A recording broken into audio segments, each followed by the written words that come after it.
बिस्मिल्लाहिर्रहमानिर्रहीम। This is Asad. Math class 10 में आज हम चैप्टर नंबर 5 डिस्कस करेंगे और इसी में हम एक्सरसाइज 5.1 के क्वेश्चन डिस्कस करेंगे और ये मैं आप लोगों को अपनी नोट्स से एक्सप्लेन करूँगा। ठीक है, ये नोट्स में लिख चुका हूँ इस्लामिक बुक एजेंसी के लिए। तो यहाँ हमें तीन सेट्स गिवन है, सेट ए गिवन है, साथ में सेट बी भी गिवन है और सेट सी गिवन है। तो इसमें हम सबसे पहले फाइंड करेंगे ए यूनियन बी। तो ए यूनियन बी हमें सेट ए ये गिवन है और ये सेट बी गिवन है। तो इसको मैं लिख सकता हूँ ए यूनियन बी। तो सबसे पहले हम सेट ए के एलिमेंट्स लगा देंगे, फिर हम सेट बी के एलिमेंट्स लगा देंगे। तो इसकी हम कॉम्बिनेशंस करेंगे, मतलब इसको हम एक साथ लिख देंगे। तो मैं लिख दूंगा 0 1 2 3। तो इसमें जो टर्म्स रिपीट होगा उसको मैं एक टाइम लिख दूंगा, क्योंकि यहाँ पे भी 1 आ चुका है और यहाँ भी 1 आ चुका है। तो इसको मैं 1 टाइम लिख दूंगा। ठीक है, मैं इसको यहाँ पे रिपीट करने की ज़रूरत नहीं होगी। तो ये इसका क्या हुआ, ए यूनियन बी। सिमिलरली मैं ए इंटरसेक्शन किस तरह फाइंड करूँगा, ये हमें सेट ए गिवन है, सेट ए ये गिवन है और ये सेट बी है। तो इसका इंटरसेक्शन मैं लिख सकता हूँ ए इंटरसेक्शन बी। तो यहाँ हम सबसे पहले सेट ए के एलिमेंट्स लगा देंगे, वो 1 2 3 है और सेट बी के एलिमेंट्स 0 1 है। ठीक है, तो इसमें कॉमन क्या है, इसमें इंटरसेक्शन का मतलब कॉमन। तो इसमें हमारे पास कॉमन 1 है, क्योंकि 1 इधर भी मौजूद है और 1 इधर भी मौजूद है। तो इसमें 1 क्या हुआ, कॉमन हुआ। तो इसका ए इंटरसेक्शन बी हमारे पास 1 ही आ जाएगा, क्योंकि 1 जो है ये दोनों में बिलोंग करता है। 1 इधर भी है और 1 जो है इधर भी है। तो इसका ए इंटरसेक्शन बी क्या होगा, 1 होगा। अच्छा, यहाँ पे हम ए इंटरसेक्शन ए किस तरह फाइंड करेंगे, मतलब तो यहाँ ए सेट हमें गिवन है, उसके एलिमेंट्स है 1 2 3। तो मैं लिख दूंगा ए इंटरसेक्शन ए। तो यहाँ भी मैंने सेट ए के एलिमेंट्स लगा दी है और यहाँ भी सेट ए के एलिमेंट्स लगा दी है। तो इसका इंटरसेक्शन क्या होगा, मतलब यहाँ भी 1 बिलोंग करता है, 1 इधर भी है, 2 इधर भी बिलोंग करता है और 2 सेट ये सेट में भी बिलोंग करता है। तो इसका इंटरसेक्शन 1 2 3 ही आएगा, क्योंकि ये 1 2 3 इधर भी बिलोंग करेगा और इधर भी बिलोंग करता है। तो इसका इंटरसेक्शन भी 1 2 3 होगा। अब हम क्वेश्चन नंबर 2 सॉल्व करेंगे। क्वेश्चन नंबर 2 इस तरह है, फाइंड ए डिफरेंस बी। आप इसको कॉम्प्लीमेंट बी कह सकते हैं और इसको डिफरेंस बी कहा जाएगा, और इसका मतलब है बी डिफरेंस ए या बी कॉम्प्लीमेंट ए। तो यहाँ पे हमें सेट ए गिवन है, उसके एलिमेंट से 1 2 1 3 5 7 और सेट बी के एलिमेंट से 3 4 5 6 7। तो कॉम्प्लीमेंट का मतलब क्या हो, तो ये हमें सेट ए गिवन है और ये हमारे पास सेट बी गिवन है। तो हम इसको कॉम्प्लीमेंट को इस तरह लिख सकते हैं, ए डिफरेंस बी। आप लोग इसको इस तरह भी लिख सकते हैं या ए माइनस बी। अब इस ए माइनस बी का मतलब क्या होगा, ए माइनस बी का मतलब ये होगा कि ए से एलिमेंट्स जो सेट सेट ए के ए से एलिमेंट जो सेट बी में बिलोंग नहीं करते, तो वो कौन से एलिमेंट्स है जो सेट बी में बिलोंग नहीं करते। मतलब 3 इधर है और 3 इधर बी है, ये तो बिलोंग करता है। ठीक है, मतलब 3 3 के साथ कैंसिल हुआ, 5 5 के साथ कैंसिल हुआ और 7 7 के साथ कैंसिल हुआ। तो हमारे पास ऐसा कौन सा एलिमेंट है सेट ए का जो सेट बी में बिलोंग नहीं करता, तो वो हमारे पास 1 है, क्योंकि 1 सेट ए में मौजूद है और 1 जो है ये सेट बी में नहीं है। अच्छा, यहाँ पे b माइनस ए का मतलब क्या होगा, b माइनस ए का मतलब ये होगा कि सेट बी के वो एलिमेंट्स जो सेट ए में बिलोंग नहीं करते। तो वो कौन कौन से एलिमेंट्स है, एक 4 है, क्योंकि 4 सेट बी में है और सेट ए में नहीं है। एक हमारे पास ए 6 है, 6 बी सेट बी में बिलोंग करता है और सेट ए में नहीं है। और ए हमारे पास 8 है।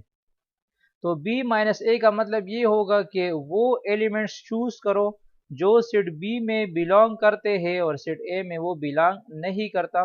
तो वो हमारे पास है 4 6 8। तो इसको b माइनस ए कहते हैं या b कॉम्प्लीमेंट ए कहते हैं और इसको a माइनस बी कहते हैं। मतलब सेट अगर जो सेट आप लोग पहले लिख दोगे, तो उस सेट के वो एलिमेंट्स जो दूसरे सेट में बिलोंग नहीं करते, तो इसको डिफरेंस बी कहते हैं और इसको कॉम्प्लीमेंट भी कहा जाएगा। अच्छा, इसमें इस सेट का कॉम्प्लीमेंट आप लोग किस तरह फाइंड करोगे, यहाँ हमें सेट ए गिवन है जो नेचुरल नंबर का सेट है 1 2 3 4 5 6 अप टू सो ऑन। और जो सेट बी हमें गिवन है वो पॉजिटिव ऑड नंबर है 1 3 5 7। ये हमारे पास पॉजिटिव ऑड नंबर है। तो a माइनस बी आप लोग किस तरह फाइंड करोगे? a माइनस बी आपको सबसे पहले सेट a के एलिमेंट्स लिखने पड़ेंगे, फिर हम सेट b के एलिमेंट्स लिख देंगे। तो सेट ए के वो एलिमेंट्स जो सेट बी में बिलोंग नहीं करते तो वो हमारे पास इवन नंबर होंगे। एक नंबर हमारे पास 2 होगा, एक नंबर हमारे पास 4 होगा, इसके बाद नेक्स्ट नंबर हमारे पास 6 होगा, नेक्स्ट नंबर हमारे पास जो है 8 होगा, इस तरह। तो a माइनस बी में कौन से एलिमेंट्स आएंगे? a माइनस बी में हमारे पास इवन नंबर आएगी, क्योंकि ऑड नंबर सारे कैंसिल हो जाएंगे। यहाँ 1 1 कैंसिल हो जाएगा, 1 माइनस 1 3 3 के साथ कैंसिल हो जाएगा। तो हमारे पास सेट ए में कौन से एलिमेंट्स रह जाएंगे? सेट ए में हमारे पास एलिमेंट रह जाएंगे 2 4 6। तो इसको कहते हैं A minus B. Similarly b minus A हम किस तरह फाइंड करेंगे? b के एलिमेंट्स 1 3 5 7 है। तो यहाँ पे आप लोग देखिए, यहाँ पे 1 मौजूद है तो ये 1 1 के साथ कैंसिल हुआ, 3 3 के साथ कैंसिल हुआ। तो b के सारे एलिमेंट्स जो है, b के सारे एलिमेंट्स यहाँ सेट ए में बिलोंग करते हैं, क्योंकि set A already 1 2 3 4 up to so on है। तो b माइनस ए इसका क्या होगा? एम्प्टी सेट होगा, मतलब एम्प्टी सेट होगा। ऐसा कोई एलिमेंट्स हमारे पास सेट बी में नहीं होगा जो ए में बिलोंग नहीं करता। यहाँ क्वेश्चन 3 को देखो, if u is equal to 1 2 3 4 up to so on 20 तक है, हमारे पास सेट ए है 2 4 6 अप टू 20, और सेट बी हमारे पास 1 3 5 अप टू 19 है। तो ये हमारे पास इवन नंबर का सेट है और ये हमारे पास ऑड नंबर का सेट है। इसको आप लोग यूनिवर्सल सेट भी कह सकते हैं। और यूनिवर्सल सेट का मतलब ये होगा कि ये जितने भी सेट्स हमें गिवन है ए बी सी, तो ये दोनों सेट्स यहाँ पे बिलोंग करेगा। तो ये इसका क्या हुआ? यूनिवर्सल सेट हुआ। तो ए डैश हम किस तरह फाइंड करेंगे? ए डैश को मैं लिख सकता हूँ A dash is equal to U minus A. ठीक है, तो सब ये हमें यू सेट गिवन है, यह हमें ए सेट गिवन है। तो ए डैश हम किस तरह फाइंड करेंगे? यू माइनस ए। तो सबसे पहले मैं u सेट के एलिमेंट्स लगा दूंगा। ये हमारे पास u सेट के एलिमेंट्स है 1 2 3 अप टू 20, और ये हमारे पास सेट a के एलिमेंट्स है 2 4 6।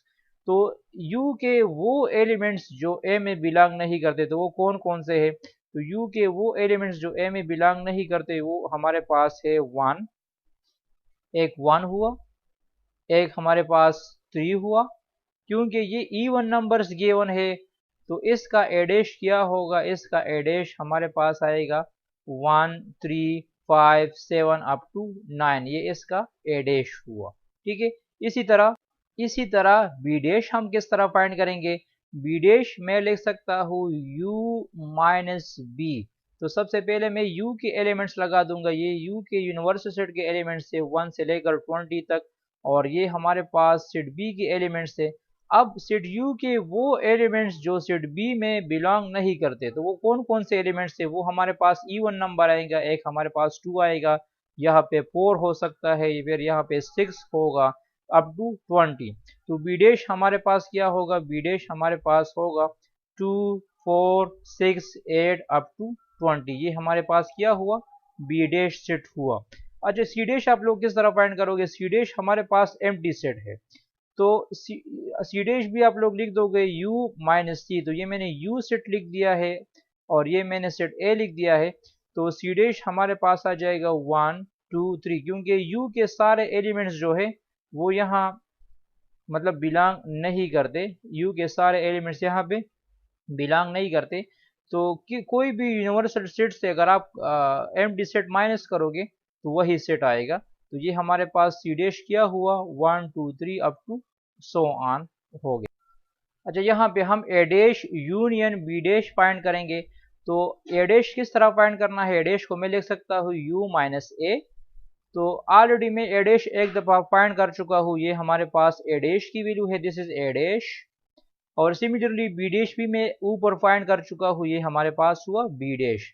अब हम क्या करेंगे? हम लिख देंगे ए डैश यूनियन बी डैश। तो ए डैश की वैल्यू हमारे पास है 1 3 5 7 अप टू 19, और बी डैश की वैल्यू है 2 4 6 अप टू 20। तो A dash union B dash, अगर इसका मैं यूनियन लूंगा तो A dash union B dash से हमारे पास आ जाएगा 1 2 3 अप टू 20।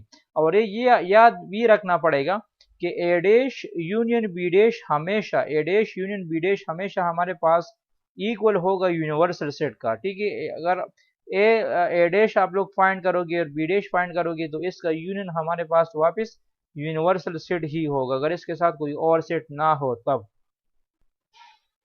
अच्छा, क्वेश्चन 4 को देख लो, यहाँ पे है u is equal to set of natural number up to 15। मतलब जो यूनिवर्सल सेट हमें गिवन है वो नेचुरल नंबर का सेट है और उसमें एलिमेंट्स बिलोंग करेंगे 1 से लेकर 15 तक। ये हमारे पास u सेट हुआ। फिर हमारे पास a जो है set of even number up to 15। तो 1 से लेकर 15 तक हमारे पास जो इवन नंबर है वो 2 4 6 8 10 12 और 14 है। और सेट बी हमारे पास है set of odd numbers up to 15।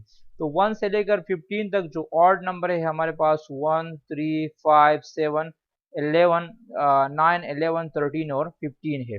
तो सबसे पहले मैं ए डैश किस तरह फाइंड करूंगा, मैं लिख दूंगा u माइनस ए। तो ये हमने यूनिवर्सल सेट लिख दिया और ये हमने ए सेट लिख दिया। तो मैं आपको कह चुका हूँ कि सेट u के वो एलिमेंट्स जो सेट ए में बिलोंग नहीं करते, तो वो कौन कौन से एलिमेंट्स है, वो 1 है क्योंकि 1 इधर बिलोंग करता है, यहाँ पे बिलोंग नहीं करता। इस तरह 3 हुआ, 3 इधर बिलोंग करता है, यहाँ पे बिलोंग नहीं करता। इस तरह 5 होगा, तो ए डैश हमारे पास आ जाएगा 1 3 5 7 अप टू 15। ये हमारे पास ए डैश होगा। इसी तरह हम बी डैश किस तरह फाइंड करेंगे, बी डैश में लिख दूंगा u माइनस। जब हम बी डैश किस तरह फाइंड करेंगे, मैं लिख दूंगा u माइनस बी। ठीक है, तो सबसे पहले हम यूनिवर्सल सेट लिख देंगे। यूनिवर्सल सेट 1 से लेकर 15 तक है और सेट बी हमारे पास है 1 3 5 7 9 11 एंड टू 15। तो बी डैश का मतलब ये होगा कि सेट u के वो एलिमेंट्स जो सेट बी में बिलोंग नहीं करते, तो वो कौन कौन से हैं। एक हमारे पास 2 है, 2 4, इसके अलावा 6 आएगा यहाँ पे फिर हमारे पास मतलब 8 आएगा। तो इसको कहते हैं बी डैश। अब हम A dash union B dash find करेंगे। तो ये हमें ए डैश गिवन है, ए डैश हमने ऊपर फाइंड किया है, वो हमारे पास 1 3 5 7 अप टू 15 हुआ। और बी डैश हमारे पास क्या होगा 2 4 6 14। तो A dash union B dash से क्या जाएगा, वापस यूनिवर्सल सेट ही आएगा। ए डैश यूनियन बी डैश से हमारे पास वापस क्या आएगा, यूनिवर्सल सेट आएगा, क्योंकि ए डैश की एलिमेंट्स हमारे पास 1 3 5 7 है और बी डैश की एलिमेंट 2 4 6 अप टू 14 है। तो इसका यूनियन वापस हमारे पास यूनिवर्सल सेट ही। अच्छा, यू डैश आप लोग किस तरह फाइंड करोगे, यू डैश का मतलब है u minus you. Universal set से यूनिवर्सल सेट को माइनस करो। तो यहाँ पे मैंने लिख दिया यूनिवर्सल सेट के एलिमेंट्स 1 2 3 अप टू 15 माइनस फिर दोबारा लिखना है यूनिवर्सल सेट के एलिमेंट 1 2 3 अप टू 15। तो इसका ए डैश हमारे पास, इसका यू डैश जो है वो एम्प्टी सेट आएगा, क्योंकि यहाँ पे ऐसा कोई एलिमेंट्स नहीं है जो सेट यू में इसमें बिलोंग नहीं करता। मतलब 1 इधर बी है, 1 1 के साथ कैंसिल हुआ, 2 2 के साथ कैंसिल हुआ, 3 3 के साथ कैंसिल हो जाएगा। ठीक है, 4 4 के साथ कैंसिल हो जाएगा। हमारे पास ऐसा कोई भी एलिमेंट्स नहीं है जो दूसरे सेट में बिलोंग नहीं करता। तो यू डैश हमारे पास आ जाएगा एम्प्टी सेट। यू डैश का मतलब क्या होगा, u माइनस यू, यू से u को माइनस करो, इसको यू डैश कहा जाएगा।